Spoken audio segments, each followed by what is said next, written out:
She hired him to sort broken type in a dead print shop, and she paid him in shillings, and she had no idea she was handing wages to a MARQUESS. That was the absurdity of it, though no one in Keswick had worked it out yet. The man who walked up Inkrow Lane that first November afternoon with a travelling bag over one shoulder and road mud on his boots owned more of England than Dara Croft would ever stand on. He owned the mortgage company that held her late husband's debt, though he did not know that himself at the time. He owned a house with a name, Aldenmere, and 40 rooms and a staff who averted their eyes when they addressed him. He had walked away from all of it with a coat worn deliberately thin at the cuffs, because a man who has only ever been bowed to begins to wonder whether anything in him is real, or only rank. His name was Frederick Hartwell, Marquess of Aldenmere. To Dara, he gave the name Martin Cole and left the rest blank, and she accepted the blank because she had a press to keep running and ink suppliers threatening to drop her account, and she did not have the leisure to wonder why a journeyman compositor held himself like a man accustomed to having rooms fall quiet when he entered them. Remember the shillings she counted into his palm that first evening.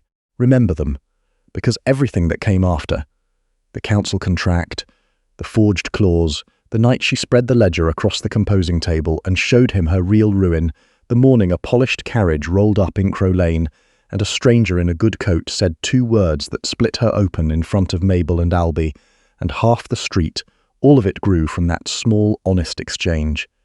If a story like this one finds you, stay with it. The lie is only half of what happened in Keswick. The other half is what she did about it. Her husband Pell had been dead 8 months, and in 8 months Dara had learned exactly how a town puts a woman out of a trade it has decided she has no business being in. It was done kindly. That was the part that scraped. Old Magistrate Sorrel came to offer condolences and stayed to suggest she might find the press work very taxing without Pell to manage the physical side of things. The vicar inquired gently whether she had considered what a woman of her particular capabilities might accomplish in a school. The Printers' League sent a letter that was very warm about Pell and very cool about her application for associate membership, which she needed to bid on civic contracts, and declined her in the last line, as though it were a footnote. She kept the press running anyway. She rose before light and mixed her own ink because the usual supplier, Greer's Merchant Company, had raised her rate by 1/3 in the month after Pell died, and she was not going to let that stand without finding another way around it. She had Mabel, who had set type at the Keswick Press for 20 years and whose eyes were starting to fail her in low light. She had Albie, her younger brother, 16, and all enthusiasm with occasional accuracy, who had come to live with her after their father died, and who treated the composing room as an adventure rather than a livelihood. What she did not have was enough work. 3 of her 6 regular clients had quietly taken their printing 30 miles inland when they learned a woman was running things. The remaining 3 gave her enough to pay Mabel and Albie, and almost enough for everything else. The debt to Greer's company stood at a figure she had stopped thinking of as a number. It felt like a weather condition, permanent and descending. That morning, she had 11 jobs in the queue, where Pell would have had 30, and she had done the arithmetic so many times it had stopped feeling like arithmetic and started feeling like a verdict. "You could sell the press," said Mabel from behind the typecases. The old woman said it the way other people said the word inevitability. Greer would give you a fair sum. Walk away with something. "Walk away with nothing and call it something," Dara said. She did not look up from the form she was locking. "Pell bought this press the year we were married. He is not going to lose it the year he died." From the back room, Albie was having an argument with a stuck roller about the principle of the thing, his voice coming through thin and bright and thoroughly untroubled. 16, all wrists and certainty, the only person in the building who still expected the day to go well. Dara watched the doorway for a moment, and something in her went clear and hard the way it did when the choice was obvious, and only the doing of it was difficult. She would not sell. She would find a way to win the autumn quarter printing contract from the district council, the one she'd been locked out of for 2 years, and she would turn 11 jobs into 30 before the new year, and she would shove the town's quiet pity back down the lane it came up. She had got exactly that far when the stranger appeared at the door. He had not knocked. He stood in the frame with his bag over one shoulder and waited to be noticed rather than announcing himself, which was the first thing she marked. Men looking for work usually came in loud. "You're after something," she said when she looked up. "Composition work, press work, anything that needs doing." He glanced past her at the press. A real look, the look of someone who knew what they were seeing. "I've worked job shops before. I can do what you need done." He could, she noted. His hands, when she let herself look, had the right kind of small scarring on the fingertips, specific cuts from type metal. But the cuts were not very old, and the rest of him was wrong. Too unhurried. The composure of a man who had spent most of his life untouched by physical labour and had taken it up deliberately and recently. She filed that away. "Can you set 8-point type without a magnifier?" "Yes." "Mabel can't anymore. I need the small jobs done before 7 when the light is better. The rate is 6 shillings a week and your dinner. The last man I hired knocked off at noon 2 days running, and I had to finish his work myself. So before you tell me what you can do, I'll tell you what I'll do. There's a case of 6-point italic that's been waiting 3 weeks because I haven't had a spare hour. Set it correctly by end of day. We talk. Set it wrong. You've wasted a morning and I've lost nothing, and we'll both be square." She expected him to argue or to leave. She was, if she was honest, half hoping he would, so she could go back to managing it alone, which was at least a grief she understood. He set his bag against the wall, took off his coat and folded it before hanging it on the peg. No one who worked in a print shop ever folded their coat. The ink got everything eventually. "Where's the copy?" he said. It was a MARQUESS who asked it. Dara had no idea. She only knew that something in her chest, tight since the funeral, eased a quarter turn for no reason she could name, and that the easing unsettled her, and that she pointed at the composing table and turned away before he could see her face. He did not knock off at midday. She checked from behind the press partition, telling herself she was verifying he wasn't making mistakes in the 6-point. He was working the type case with the steady, self-contained concentration of someone who had gone somewhere inside himself where she did not exist.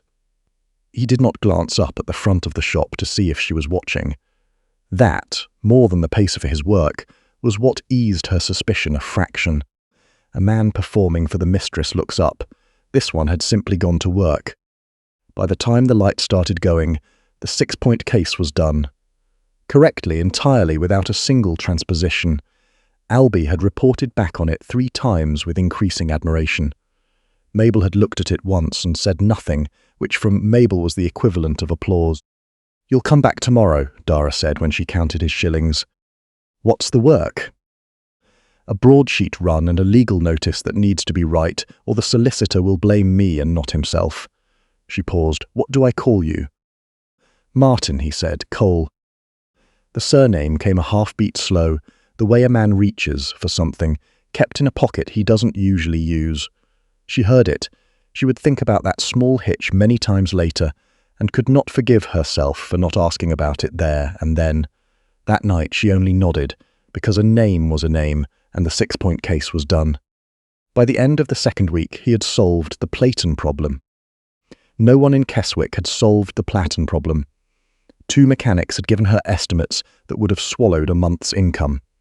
Martin looked at it for 10 minutes, borrowed 3 tools from her kit, and shimmed the bearing in a way that redistributed the strike, so the Platen ran clean for the first time in 2 years. He explained it to Mabel in plain terms. He explained it to Albie in funnier ones. He could not quite explain where he had learned to do it.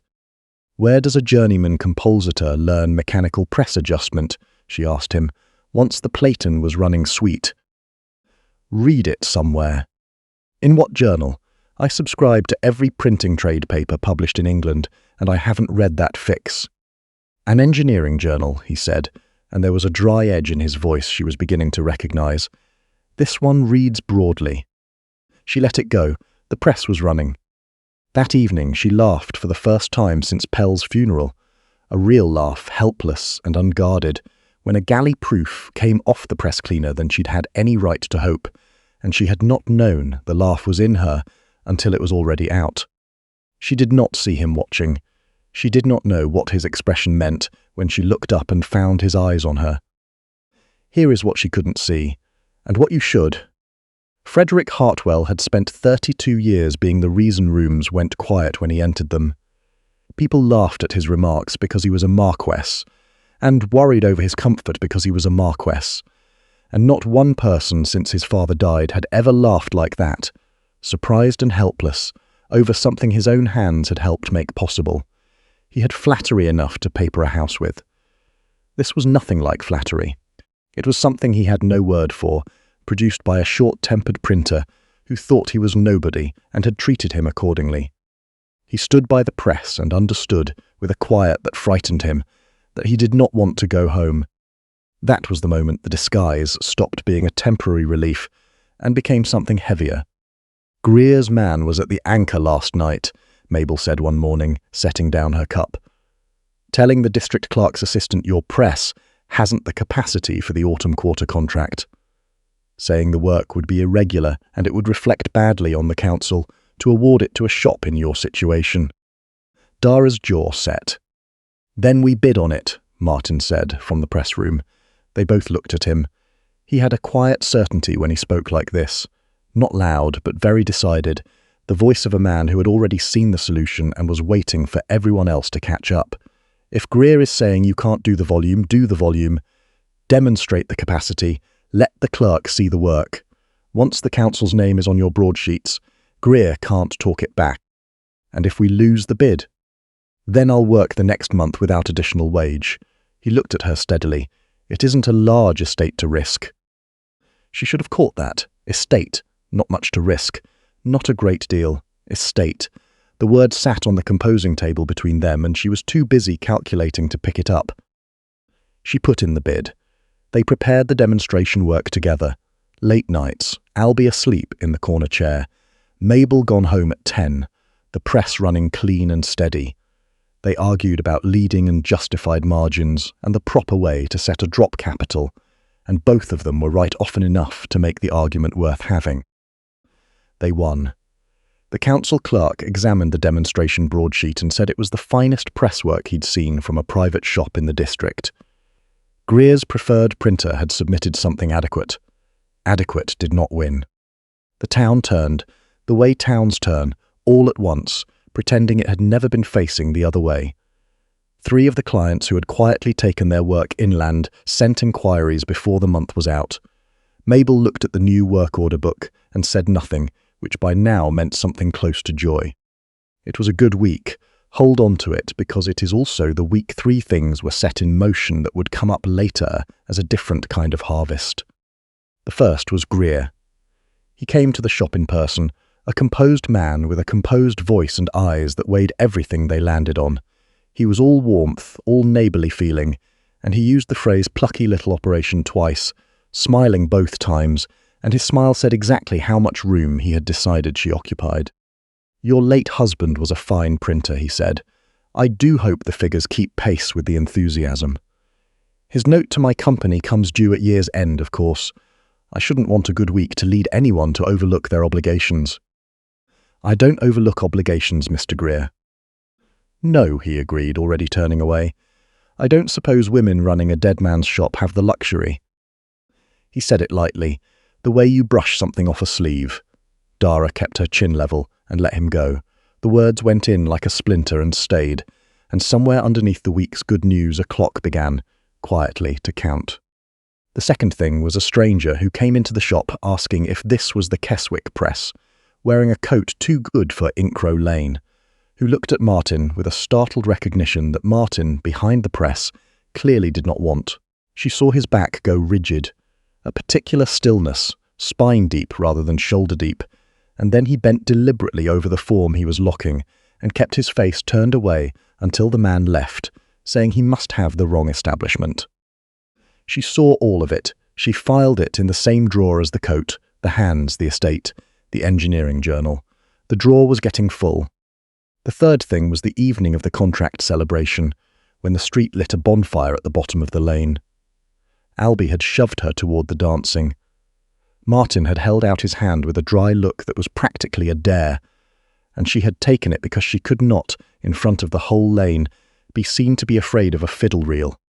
They were laughing at themselves at first, two people who had spent a month covered in ink and operating on insufficient sleep. That was lovely. That was two genuinely tired people being foolish on a winter evening. Then the fiddle changed to something slower, the kind of measure from a different kind of room, and for the space of perhaps 8 bars Martin forgot himself entirely. His hand changed on her back, his posture changed. He led, not the way a compositor leads, improvising and hoping, but the way a man leads who has crossed polished floors under chandeliers all his life, turning her with a small, absolutely certain pressure that knew precisely where her weight was and precisely where it was going next. For 8 bars, Dara was dancing with someone else entirely, someone fluent in a language she did not speak, and she felt the wrongness of it go up her arm like cold water, and she looked at his face. He saw her see it. He stepped wrong on purpose, made a quiet joke of his own feet, went clumsy again deliberately. But it was too late. The thing had been shown. They came to a halt close together, with the fiddle still going, and the question sitting between them like a word neither had said. She walked home alone with him an hour later, Albie running ahead with a lantern, the bonfire behind them. "I don't know who you were before Keswick," she said. She kept her eyes on the lane. It cost her something to say plainly, and she said it plainly the way she said everything that cost her. A man moves like that, holds himself like that, flinches from a stranger like that. There's something before, and you've closed the door on it. And that's your right. But I find I don't want to know it. I've enough already to carry without taking on yours as well. So whatever it is, don't make me regret not asking. That's all. Don't make me regret it. Walk that road with them. Feel how the irony bites. She was asking him as plainly as a proud woman can ask anything, not to be the thing he was. And he, who had a title and a house with a name and a whole borrowed self, folded into the lining of his worn coat, looked at the lane ahead and said the only thing that was both kind and untrue. "There's nothing back there worth your regret," he said. "I'm exactly what you hired." She believed him. She wanted to. They walked on. A month went by like that, and it was the best month either of them had lived in some time. It was built out of work and habit. Ink and lamplight and arguments about typefaces they were both too stubborn to lose. Long, quiet afternoons with the press running clean, Albie growing into something more than enthusiasm under Martin's patient instruction. Mabel thawing by degrees until she admitted, grudging as winter light, that the man could set a page. And in the corners of the days, the small ones, Dara and Martin built the unnamed thing. Out of shared suppers and the particular shorthand that forms between people who work shoulder close, the kind where half a sentence is enough and the silences have texture. Frederick had never been wanted without his name. He lay in his lodgings and thought about it with the specific attention of a man encountering something entirely new. He had been wanted for what he owned and wanted for the doors his rank could open, and once, when he was young, wanted by a woman who had chosen someone richer and written him a thoughtful letter of explanation. He had never been wanted by someone who thought he had nothing. Simply wanted for the person he was in a room, without calculation. Dara Croft did not know he owned anything. She wanted the man who fixed her platen and made her brother remember to justify his margins and stayed up too late arguing about leading. And he found, lying awake in the November cold, that he would have traded Aldenmere, the house, the title, the 40 rooms, to go on being only that man. He should have told her then. He knew it even then. The longer the truth waited, the worse its landing. But every day he did not tell her was another day of being wanted plainly. And he was a man who had been hungry for exactly that without ever knowing he was hungry, and he could not make himself push back from the table. She showed him the books on a night near the end of that month. She had not meant to. The quarter's reckoning had been getting into her sleep for a week, and he found her at the composing table, past midnight, with the ledger open and her hands over her face. He did not say anything soft or useless. He pulled the other stool across and sat. "Show me," he said. After a long moment, she turned the ledger around. It was worse than the town suspected. Pell had borrowed from Greer's company twice in his last year, at terms that made Frederick's jaw tighten when he read them, and the autumn quarter contract that had turned the whole street's mood was, against this column of figures, a candle against a cold room. At year's end, the note came due in full. There was no full. There was a fraction and a good face and the certainty that Greer would take the press and the building, the legal moment he was entitled to, because Greer had wanted the Keswick Press's district contracts for years and had only been waiting for a Croft weak enough to take them from. "There," Dara said when he'd read it all. Her voice was flat.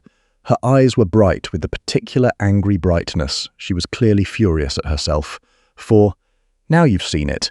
I'm not a plucky little operation. I'm a woman keeping a dead shop warm and charging the district to watch." She shut the ledger. "I've never shown that to anyone. I don't know why I'm showing it to you." "Because you'd have known I'd see it eventually anyway," he said. "And because you're tired of carrying it alone." "Those are good reasons." And here Frederick Hartwell made the choice that cost them everything. He made it out of something very close to love, which is the worst possible ground for a ruinous decision, because it feels exactly like virtue while you're making it. He could have told her. The truth was an arm's length away, simple as a coin on the table. "I am the Marquess of Aldenmere. Greer's note is nothing to me. I will pay it by morning, and that man will never stand in this doorway again." 3 sentences. He held them and did not say them. Because he could see, with the cold, clear sight that had always let him read a room correctly, exactly what she would do. She would not take it. She had turned down the League's patronage and the vicar's charity and the magistrate's condescension. She would not take a marquess's money across a midnight composing table, not from a man she'd been paying in shillings, not for any price. She would put him out before morning. The plain wanting would be over. He would become in 3 sentences exactly the thing she had asked him on the lane never to be. So he chose the coward's kindness. He would fix it without her knowing. He would reach back once quietly into the life he had set aside, lift Greer's claim from her throat in the dark, and she would wake to find the threat simply gone. No giver, no debt between them. He told himself it was for her pride. Some of it was for her pride. The rest of it was for the composing table, and the wanting, and the stool he could not bring himself to push back. What he said aloud was true, and it was the most honest thing he had said since he walked up the lane. "I have spent my entire life," he said slowly, "in rooms where everyone knew my worth to the penny and no one knew me at all. This is the only time that has been reversed. Being here, doing this work, with you, it's the first time in longer than I can count that I've felt like a real person." He looked at her. "Whatever happens with Greer, I needed you to know that." It was the most honest thing he had said.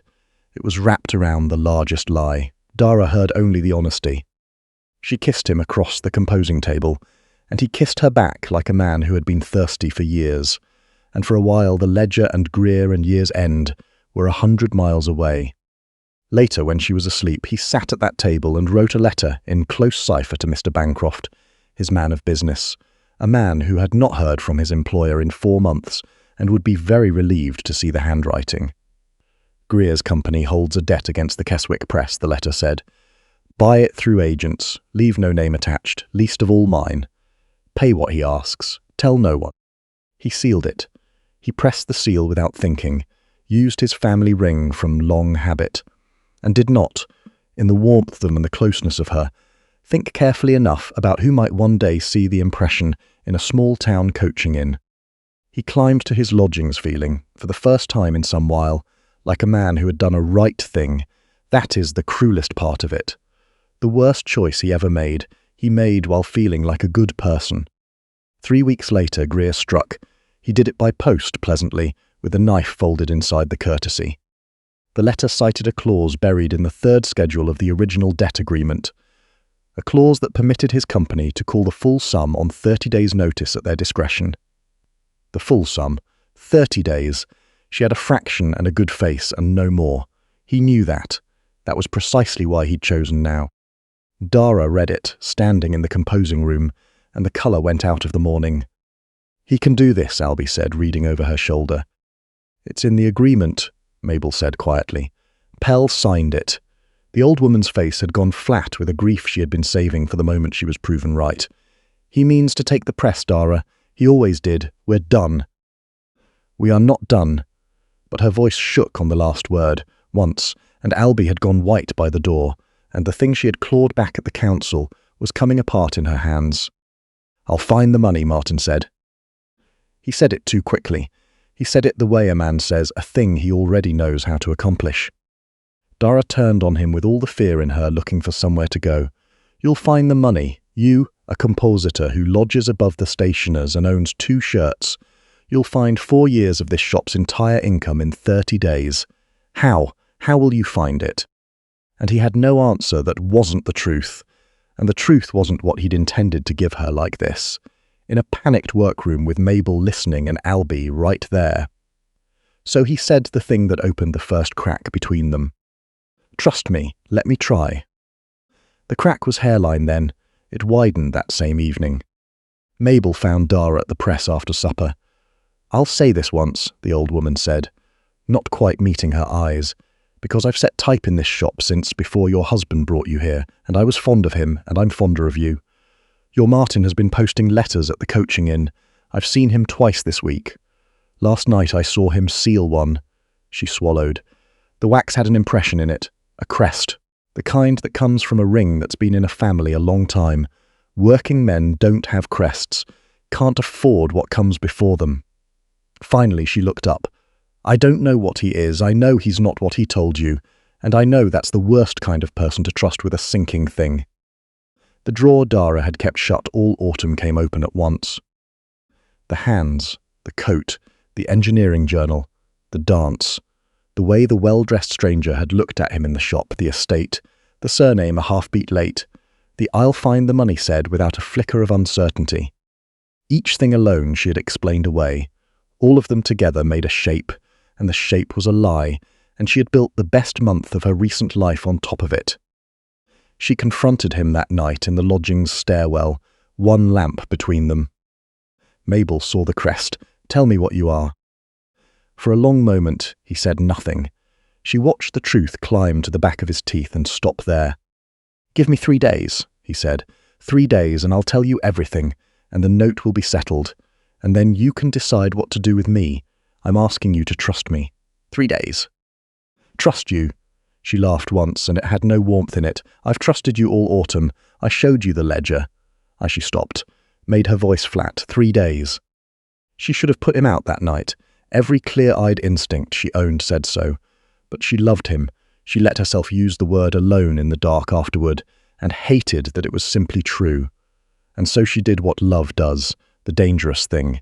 She gave him the 3 days, against her own judgment, on the strength of a feeling.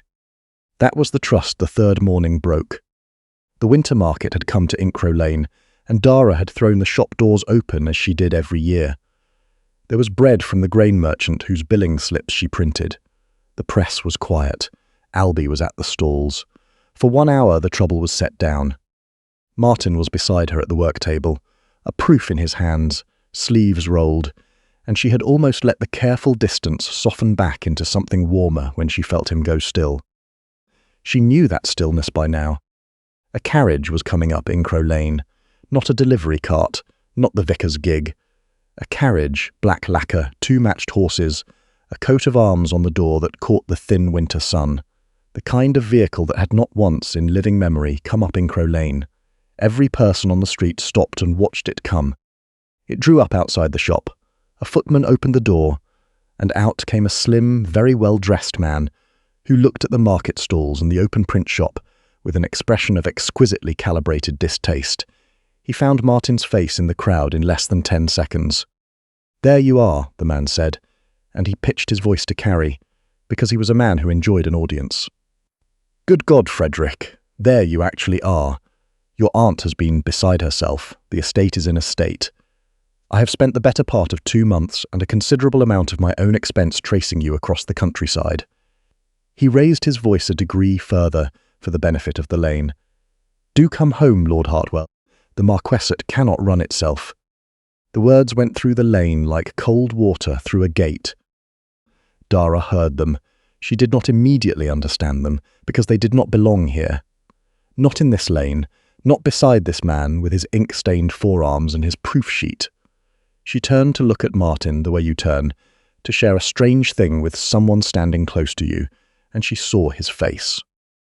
He was not looking at the carriage. He was not looking at the well-dressed man.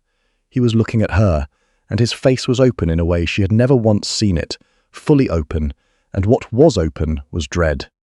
She understood everything at once, before a single word of explanation. His full name, the well-dressed man continued, for the assembled lane, with the satisfaction of a man who has been waiting for precisely this scene, is Frederick Hartwell, Marquess of Aldenmere, my cousin. He is worth, by any reasonable estimate, more than this entire district combined. He has spent your autumn playing at poverty in your charming little print shop, presumably for his own amusement. A small, pleased smile. Have you been paying him? I do hope you've been paying him. The lane made a noise, low, collective. She watched it move across every face she knew. Watched Mabel's hand go still on the press. Watched Albie come in from the stalls at exactly the wrong moment, and stop in the doorway. Watched Greer, at the edge of the crowd where she had not known he was, light up like a man who has just been dealt a far better hand than he was playing. And she stood in the middle of it all, in her ink-marked apron, with the ledger's numbers still fresh in her, and a proof sheet in her hand, the job printer who had hired a Marquess for shillings, and kissed him across a composing table, and given him 3 days against all her own clear thinking. She felt the entire lane's attention swing from him to her. She heard, without him saying it, what the well-dressed man would say next, and he said it. Though I gather, the cousin said, looking at her now, looking her over with one practice sweep that found her wanting, a print shop girl. Really, Frederick, you always did have a sentimental streak. He sighed with pleasant finality. It hardly signifies. He's promised elsewhere, a very suitable arrangement, very nearly settled, so you'll forgive me, my dear, if I collect him. You may keep the apron. There it was. Everything Martin had ever done in this shop, repriced in the space of 1 minute, the dance on the lane, the engineering journal, the Latin she'd once heard him mutter over a stuck roller, the I'll find the money said without hesitation, the sealed letters, none of it mystery any longer. All of it the tells of a rich man at a game, a titled man warming his hands at a working woman's hearth and calling it an adventure. And the 3 days she had given him against everything she knew, because she loved him. She had spent them trusting a man who was specifically lying to her. She did not cry. Hold on to that. She would have taken a blade to her own hand before she wept in that lane, in front of Greer's satisfaction and Mabel's stricken face and the cousin's comfortable contempt. She set the proof sheet down on the work table. She wiped her hands on her apron, once and then again slowly. The lane was completely silent, waiting. Dara, Martin said. It was the first word he had spoken. His voice was wrecked. Is it true?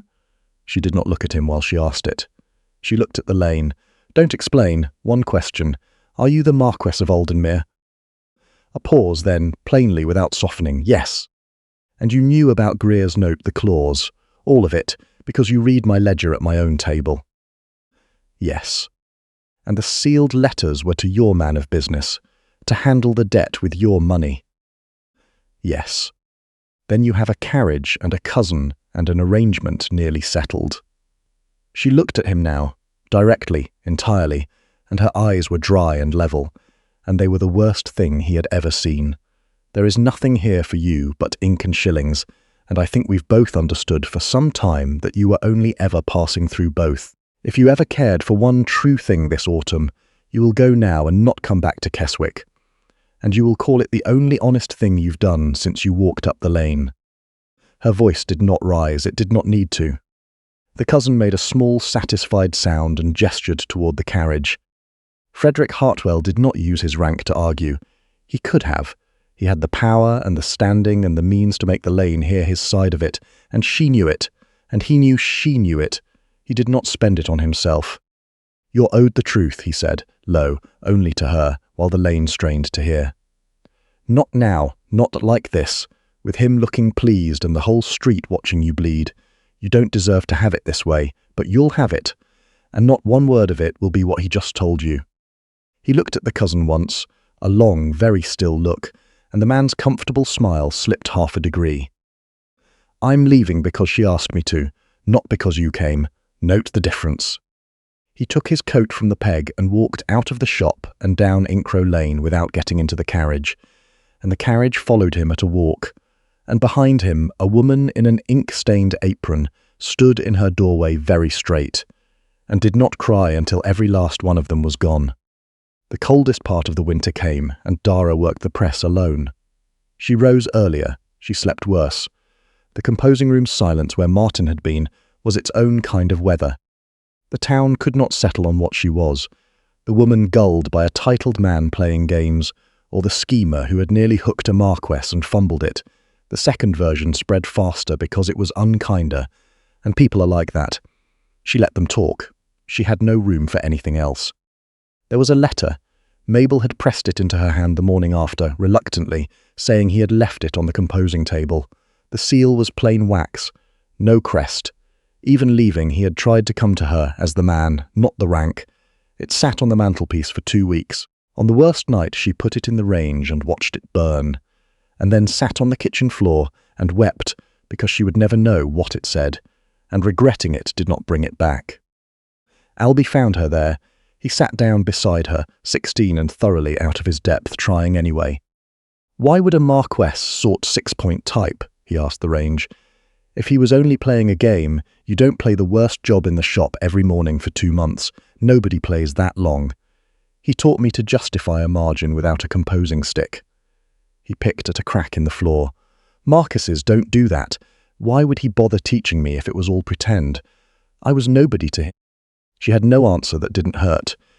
So she held her brother by the range, and his questions sat in her alongside the ashes of the letter, and would not lie down. 2 things happened in the same week that took her cold, settled grief, and turned it complicated. The first, Greer, with 2 weeks still on his 30-day demand, was suddenly and entirely forced to accept a full settlement of the debt. The full note, paid in coin through a city solicitor by an anonymous party. Greer had no legal recourse. The Keswick press was free and clear. Dara did not feel free. She felt sick. She knew precisely whose money had that reach and that motive, and what rose in her was not gratitude, it was fury. "He thinks he can buy it back," she told Mabel, white with it. "The lie and me in the same transaction. He thinks I'm a debt to be settled like the rest of his affairs. I'm not for sale, and neither was anything I felt." She tried to find the originating solicitor to send the money back. She could not. The being made free against her will by the man who had lied to her was its own particular wound, and she nursed it like a coal. The second thing came up the lane 4 days later, on foot, in travelling clothes, with a walking stick and an expression of absolute determined purpose. A small, sharp-eyed woman of late middle age who marched into the shop without knocking, assessed Dara from the doorway with the thoroughness of someone checking a proof for errors, and said, "You're the printer who put my nephew out the door. Good. I'd have thought considerably less of you if you hadn't. Put the kettle on. My feet are ruined, and you and I are going to have a conversation you won't enjoy, and then you'll be grateful for it, and I'd rather be comfortable while that transformation takes place." Her name was Lady Estelle Hartwell. She was Frederick's father's sister. Dara understood within 5 minutes that she was the only person in his entire adult life who had ever loved him at no cost to herself. She drank her tea. She watched Dara over the rim with the eyes of someone who had been missing nothing for 60 years. Then she set the cup down. "My nephew's cousin Prentice told you Frederick paid your debt to buy back the lie," she said. "The version where he's a wealthy man purchasing your silence and his own peace of mind. Now listen, because I have ridden a long way, and I intend to say this once. Frederick tried to buy that note from Greer's company weeks before the carriage ever came up your lane. Weeks, while he was still Martin Cole to you, while you still thought him a working compositor with 2 shirts, before there was any lie to buy back, because you didn't yet know there was a lie. He did it through Bancroft, his man of business, in secret, expecting you would never know it was him, expecting nothing, no gratitude, no softer opinion of him, nothing. He wasn't purchasing you. He was trying to set you free of Greer and disappear entirely from the doing of it." She paused. "The dates are in Bancroft's ledgers. You may see them yourself if you think old women lie." Dara sat with her cooling tea. "There's more," Lady Estelle said, and her voice went quieter. "The arrangement Prentice mentioned, the suitable match, the heiress, very nearly settled. That was Prentice's scheme to resolve the Aldenmere accounts and keep my nephew manageable. The arrangement was real. Frederick refused it flat, to Prentice's face, after he left here. Said he would lose the estate before he married to order, and he has gone back to face that prospect alone, rather than bring you into a scandal you never asked for. He did not defend himself in your shop, because he did not believe he had earned the right to. He paid your debt and asked nothing. He refused a fortune and told no one why." Lady Estelle's voice was not gentle. It was true, which is better. "The lie was a coward's kindness. It was never a cruelty. You are wise enough to know the difference between those two things." For a long time, Dara did not speak. The press ticked in the cold of the workroom. Through the window, Albie was explaining something to the paper boy with great authority and mixed accuracy. "It doesn't change what I am," she said at last. Steady and low and full of the old hard practical fear. "Even if every word of that is true, I'm a printer. I've got ink under my fingernails and a brother to raise and a press that needs me every morning. I won't go to a great house and be looked at the way that cousin looked at me. I won't be a Marquess's country convenience visited between seasons. I won't be a Marquess's charitable impulse dressed up as a wife. I'd rather have nothing than have those things, and I've already lost him." She stood and collected the cups. "Thank you for the truth. I'll keep my shop, and I'll stay exactly where I am, which is where I belong." Lady Estelle looked at her a long moment, and something moved in her face, not quite a smile, but near enough to one to count. "You're not wrong to want it on your own terms," she said, rising, reaching for her stick.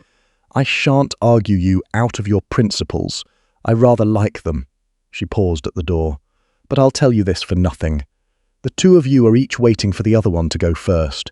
He won't ask you to become someone else. You won't go where you'd be made small. So you'll each keep your pride and lose everything else, and be very correct and very alone, until something comes along large enough to knock you both off your careful ground at once."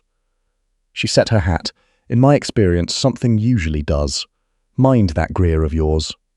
A man like that doesn't stop when he loses a note. He finds another angle." And she went. Dara stood in the doorway and watched the small, fierce figure go down the lane, and did not yet know that Lady Estelle had, without meaning to, named the very thing already on its way. Greer's new angle arrived 12 days later, in the form of a document Dara had never seen. A printed contract, formally witnessed, purportedly signed by Pell in his final year, granting Greer's company first claim on the physical press equipment itself, separate from the building, separate from the note, in the event of any Croft family default. If valid, it meant Greer could walk in and take the press.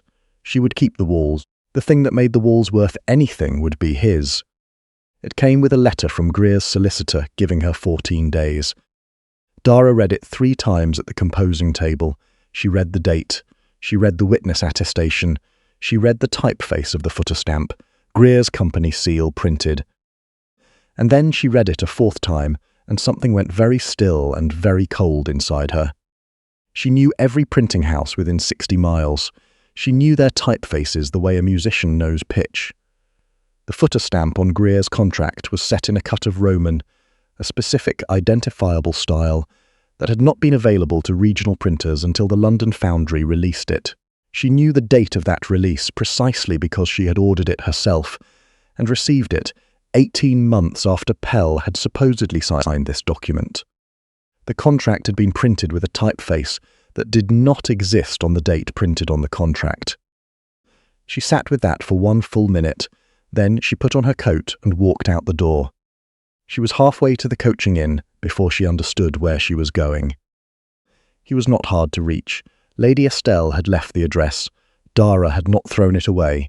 She would examine that fact later, at length, and decide she had simply been practical. He came the following evening, not in the carriage.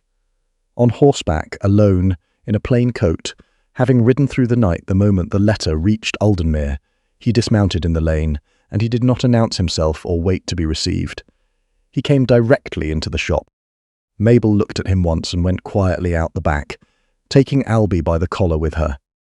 Dara spread the contract on the composing table. "Look at the footer," she said, the seal stamp, the typeface. He came and looked. He read it carefully, the way she had, with the understanding of someone who had spent 2 months in a print shop and paid attention to what he'd learned there. "What am I seeing?"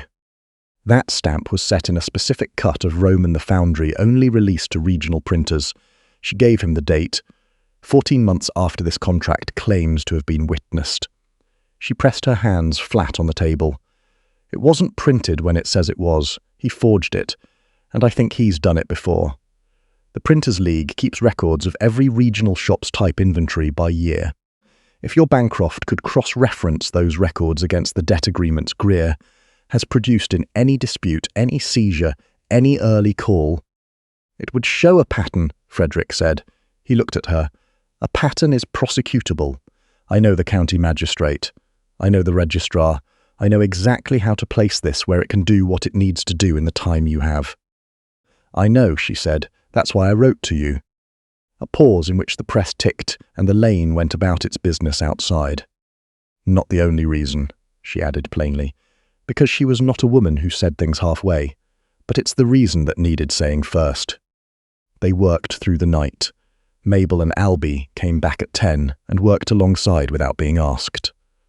Bancroft arrived by hired coach the following morning, with the account ledgers that showed every date, including the ones that proved Frederick had first moved against Greer's note, weeks before the reveal, before there was any lie to undo. What the magistrate found when he followed the thread Dara had identified was not one forged contract. It was 11. Greer had been manufacturing and backdating clauses for 6 years across the district. Calling notes early, seizing on technicalities that the debtors had never truly agreed to, building himself a quiet empire out of other people's desperate seasons. All of it provable by typeface date. All of it provable by paper stock. All of it traceable precisely because Dara Croft knew printing better than Greer had thought to account for. The proceedings were public and brisk. The contracts were voided one by one. Restitution was ordered. Greer left Keswick at pace and without ceremony, and the people whose debts he had manipulated came, in the weeks that followed, to leave quiet thanks at the print shop door, which was not a comfortable experience for Dara, who had never learned to receive gratitude that wasn't payment for completed work. Prentice had already left the county when the story broke. Gone, before Lady Estelle could finish what she had evidently been planning to say to him, though she expressed her feelings on the matter in a letter he later described as the worst correspondence he had ever received. He was, by last account, at a considerable remove from Keswick and complaining about it to anyone who would listen. Spring came to Inkrow Lane. The press ran clean and full, the council contract renewed, 2 new accounts. Mabel was made formal shop manager and expressed her approval of all subsequent arrangements by complaining about them with noticeably less conviction than she complained about everything else. Albie was apprenticed properly to the Typesetters Guild and came home on Saturdays with ink in his hair and news from 3 streets over and the increasingly long limbs of someone who was going to be very tall. Frederick divided his time between Aldenmere and Keswick. The estate, which had drifted under Prentice's careless oversight, was being properly managed now by a man who had learned, in 2 months at a print shop, that details matter and that you do not leave things in the hands of people who benefit from your inattention. The tenants were learning the shape of a landlord who came to look at problems himself. Lady Estelle had settled into the east wing with the air of someone who had been waiting for a decent room for years. He asked her at the composing table. Not in a drawing room, not in a garden. At the composing table in the afternoon light with a proof between them that she had just marked, and he had been reading over her shoulder in the particular way he had, that she had long since stopped finding presumptuous. "I'm not offering you Aldenmere," he said. "You'd be wretched there, and you'd be right to be. I'm offering you what we already have, this work, this table, this lane, and Aldenmere when you want it, which I expect will be seldom, and that suits both of us perfectly well." He paused, and the dry edge came into his voice, the one she had known before she knew anything else about him. Marry me, Dara, on the only terms you ever named. Equal shares, equal say, your name first on the door and on everything that matters. No title required, no version of you other than the one standing in front of me. She looked at him. You're aware, she said, that the floor of this shop is not a romantic setting. I considered kneeling and thought better of it. The ink never comes out of good trousers, and you taught me that. You learned that here, she said. I learned everything here. She said yes. She said it plainly, the way she said everything true, and she said it on her own terms, and she kept every one of them to the letter for the rest of their lives. The sign on the door of the Keswick Press, if you stand on Inkrow Lane and read it properly, says Croft and Hartwell, printers, her name first, in the typeface she chose, set by her own hand. The and Hartwell is smaller, in a different weight, fitted in with care around what was already there. You can see, if you know what to look for, that it was added later. And here is what is worth carrying out of the whole of it. The thing that outlasts the lane and the lane's opinions, and the legal proceedings and the forged contracts, and all of it. A name can be borrowed, a coat can be worn thin on purpose, a fortune can be folded into a travelling bag and left at the door. But the way a person works when they think no one is measuring them, the way they teach a 16-year-old to justify a margin, or stay until the job is done, or go still when they hear something they cannot place. That cannot be counterfeited, and it cannot be bought, and in the long account of a life it outweighs every title and every great house and every room arranged to impress. She hired him in shillings. He was worth a county, and the only true wealth either of them ever found was the kind they built together at that composing table in the ink-scented quiet of a lane that gave them both a second chance. If this story moved you, we'd love to hear from you. Subscribing and leaving a comment is the free thing that keeps stories like this one coming, and we read every one. Tell us, was Martin's lie a coward's cruelty or a coward's kindness? And would you have given him the 3 days, or put him out the night you saw the crest in the wax? We love to know where in the world you're listening from. Until the next one, mind the fine print, and mind the people who stay to do the work when no one is counting.